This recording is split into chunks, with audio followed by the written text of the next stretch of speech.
बिस्मिल्लाहिर्रहमानिर्रहीम।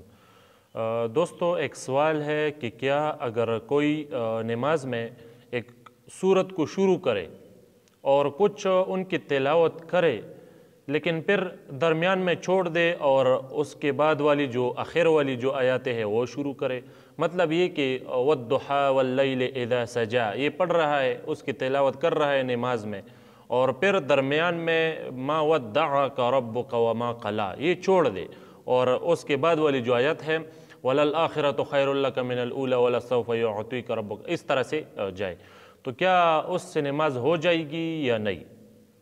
तो दोस्तों, उसका जवाब ये है, हमारे जो फ़िक़्ह की किताब है रद्दुल मुख्तार, उसमें अल्लामा शमी रहमहुल्लाह ने जिल्द अव्वल 510 नंबर सफ़हे पर ये मसला लिखा है कि नमाज तो ऐसे आदमी की हो जाएगी, नमाज तो बिल्कुल हो जाएगी, लेकिन इस तरह करना कि दरमियान में सूरत को छोड़ दिया जाए और उसके बाद वाली जो आयतें हैं उसकी तरफ जाए, तो ये करना मुनासिब नहीं है और ये अच्छा नहीं है, ऐसा नहीं करना चाहिए।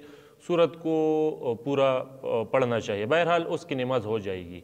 रद्दुल मुख्तार वाला हवाला याद रखो। वस्सलाम।